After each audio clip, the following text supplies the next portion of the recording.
Chapter 3 Dead Man's Testament. You'll notice I didn't begin this story with "Once upon a time." I know how odd it seems, bringing that up 3 chapters in, but there's an important lesson here. "Once upon a time" is a forecast for a bad story. It's the storyteller's way of announcing that he never learned how to write an opening, that he finds you unintelligent, and that he can't be bothered to think of anything original. Anyway, once upon a time, there lived a king. But not like the kings you find in other stories. For one thing, he had never ruled a country. He wasn't fond of countries, which explains why he'd outlawed them.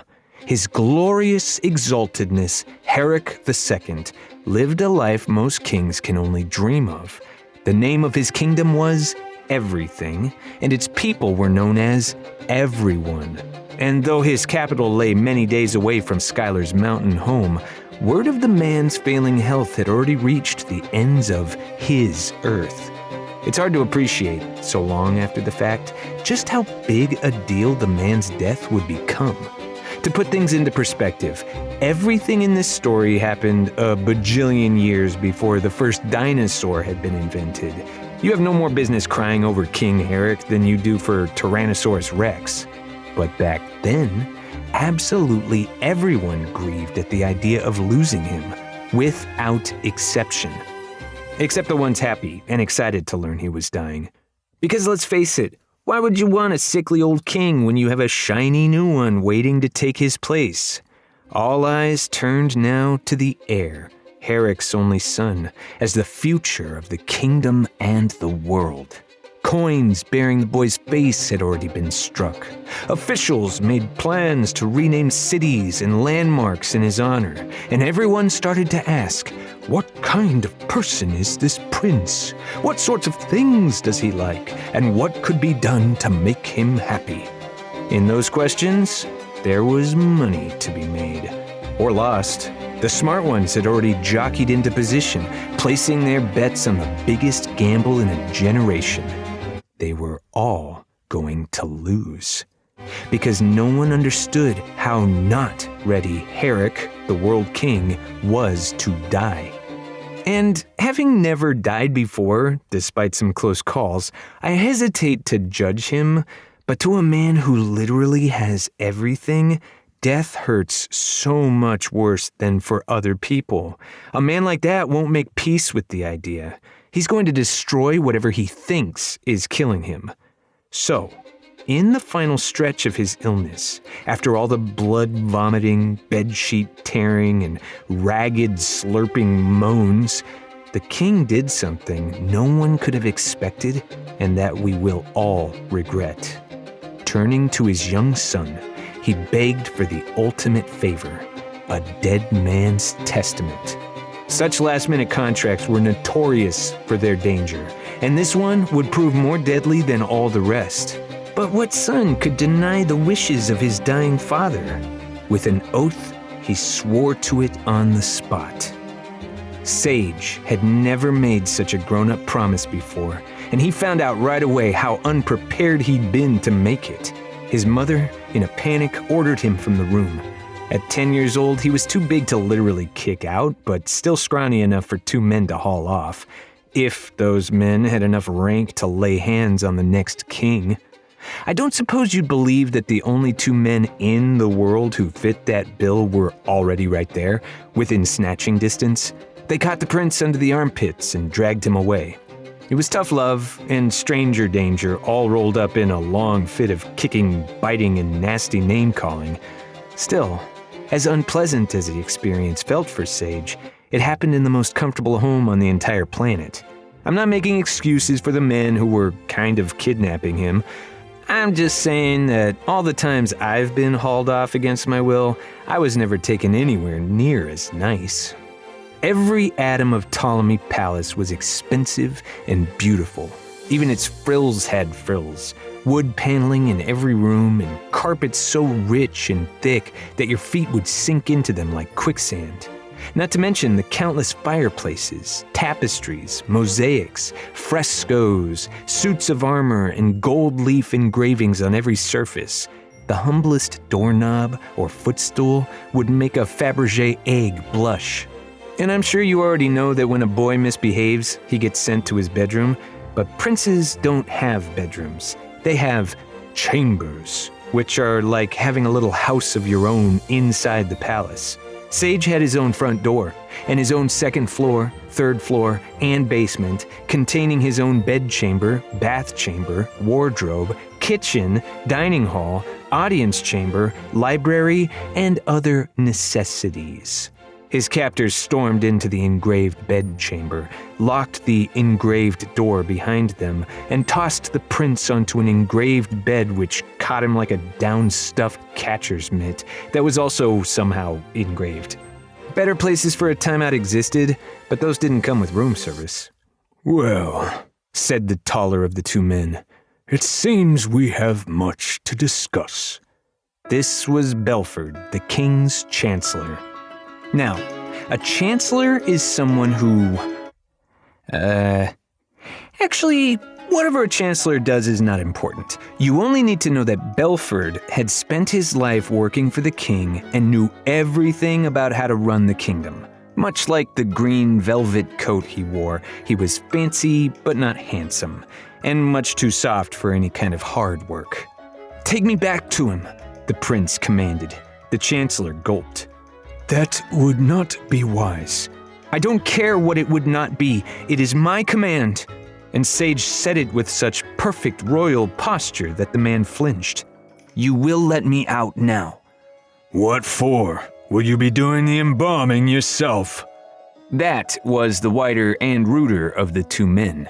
General Hazen had command of all the kingdom's knights, and he'd never met a problem that couldn't be solved by sticking something sharp and steely into it. A veteran of many battles, he was harder to intimidate than a chancellor. "I know you're a curious lad, but take it from an old soldier. You don't want to be there for his last moments. It's hard to look at him when he's so weak. Not to mention loopy as a chainmail noose." "Hazen!" Belford shouted. "Stars forgotten, man! Can you not wait until his exaltedness is cold before you start slandering him up and down the countryside?" "Sorry, was this meeting about me?" the general said with a dangerous glint to his eye. "He's right there, Belford.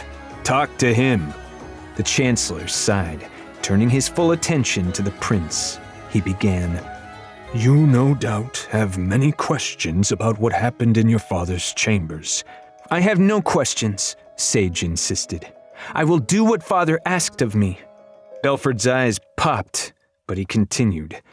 "That would most certainly be a mistake, my lord. You may be crown prince, but even for you some things cannot be—" "You can deny me nothing, and not many children can make a grown man back down."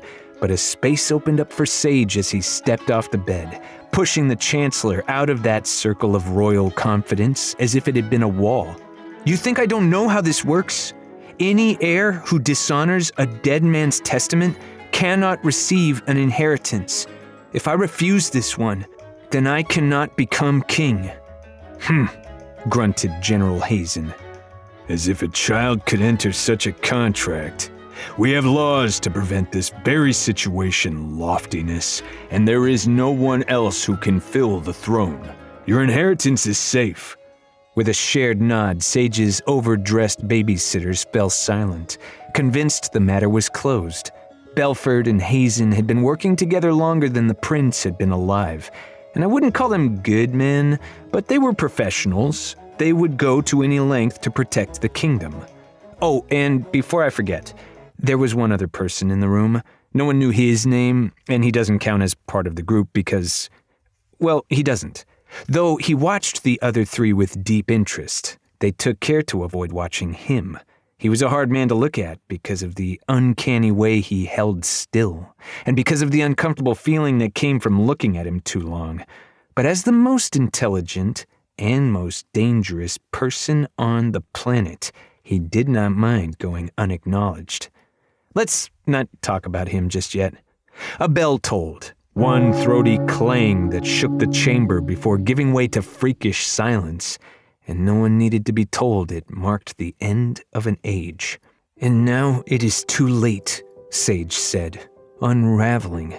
It felt like a tap had been opened somewhere on his skin, and all his royal rigidness leaked out. Years of lessons, his entire princely upbringing. What was it good for, now that he had lost everything?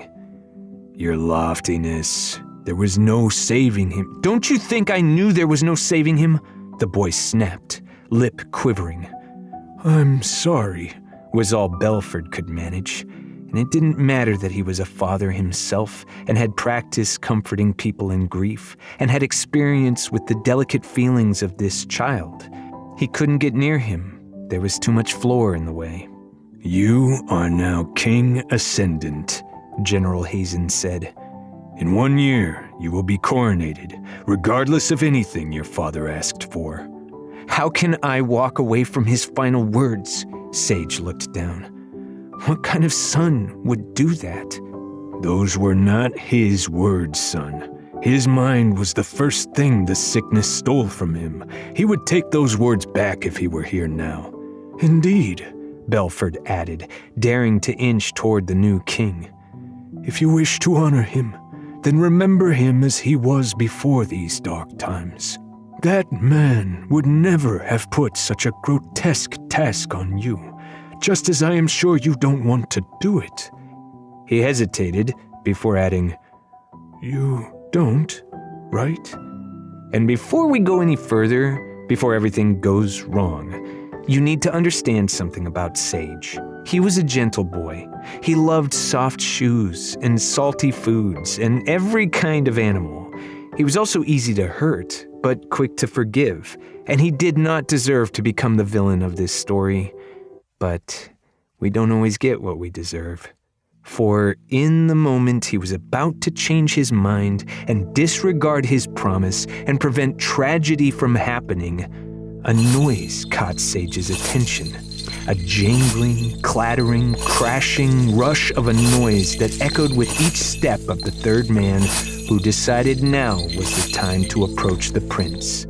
The first thing you would notice about this third man was the enormous keyring, a private club of more than 200 members chained to his hip. Other keys, linked by the crisscrossing chains on his arms, chest, abdomen, and legs, hid beneath his robes and cloak. Every part of his skin was covered, hooded, gloved, and masked. Yet even with all that padding, he was wiry. With a long finger, he pointed at the Chancellor. "Just to be clear," he said, wooden mask giving his voice a dull echo, "you're going to declare to the whole world that King Herrick was a lunatic?" Sage jolted. "What?" "That's how they're going to absolve you, loftiness. When people ask why you failed to carry out your oath, these men will explain that Herrick was a madman, and so his command could be disregarded." "No," Sage turned to the Chancellor. "We're not going to say that. That's not what you're planning." He waited, but Belford didn't answer. Instead, the Chancellor threw a disgusted look at the masked interloper. "This is not your business, Keeper." "Oh, I have to agree," said the intruder. "As the King's Master of Keys, I could never be involved in a scheme to disgrace his legacy." Gingerly, he took a knee, bringing his false face to the prince's level. "I am your servant now, loftiness, and I vow by heaven, by earth, and by my own head to tell you all that others would conceal." "Ridiculous," General Hazen blurted. "No one needs to know of the king's broken mind. We shall simply not speak of it." The Master of Keys groaned. "Perhaps you didn't notice the dozens of servants who witnessed the dead man's testament? Servants with homes and families in the city. It will be public knowledge by sundown, and even if no one blames the prince for forsaking his oath, people will wonder why such a ghastly request was ever given." "That's not necessarily—" "No," Belford interrupted his friend. "He's right. There's no way to keep that many people silent. We will have to come clean about the king's condition, even exaggerate it. Everyone must understand his final decree was invalid.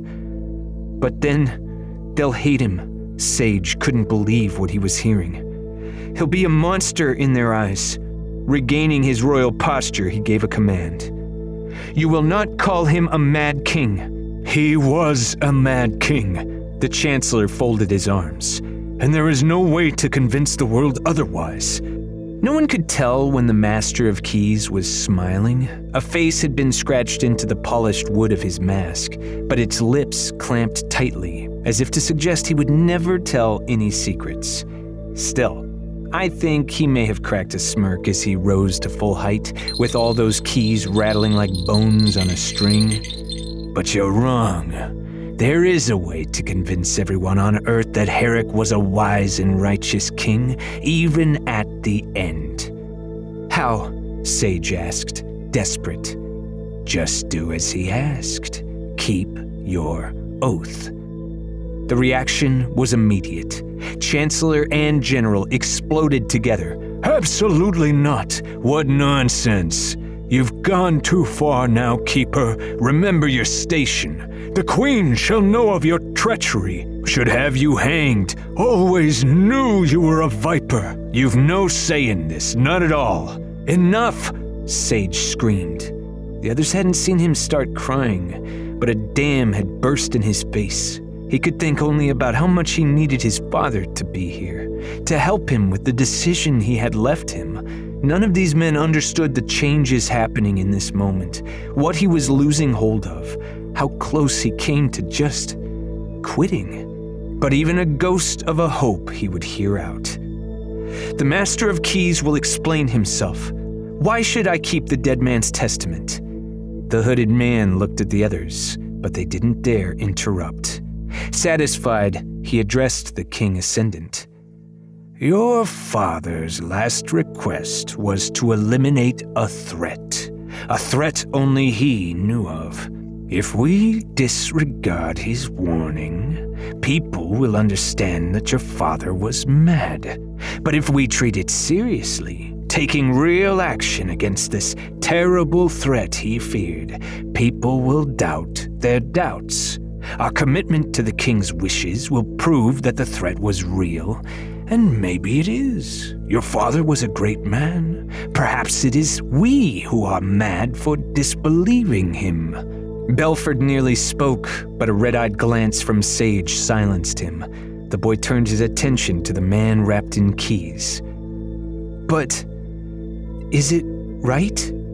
And I hope you appreciate what a bad question that is.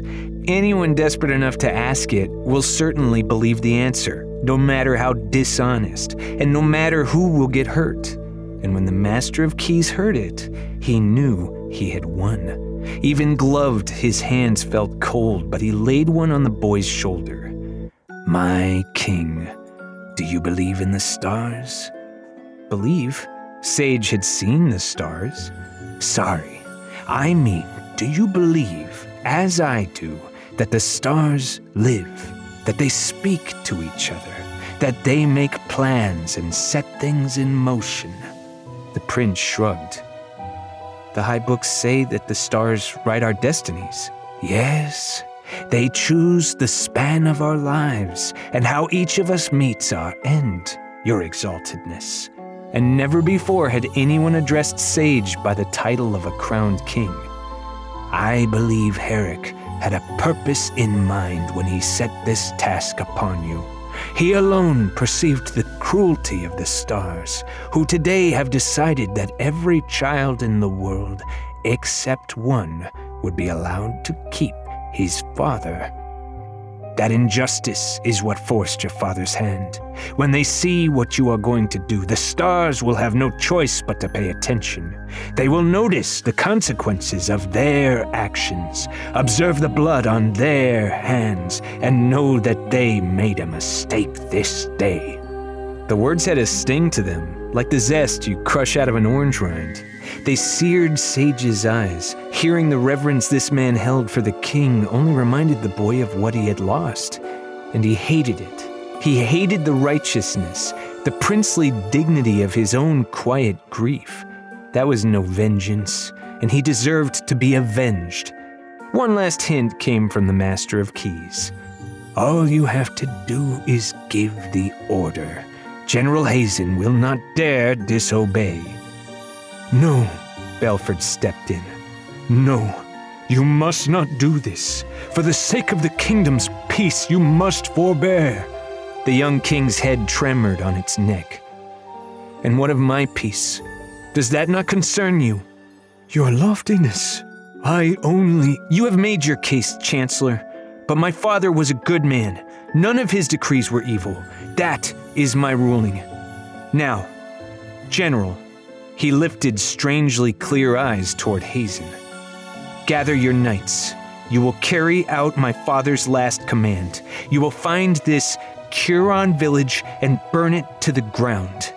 For a gasp and a half, Sage labored to say anything, but finally he choked out the last part. Leave no one alive. The general opened his mouth, but shut it again. Bowing his acceptance, he said nothing more. And with a metallic hiss of keys scraping over each other, the man in cloak and gloves twisted toward his new master and ended the meeting with 4 words. Hail to the king!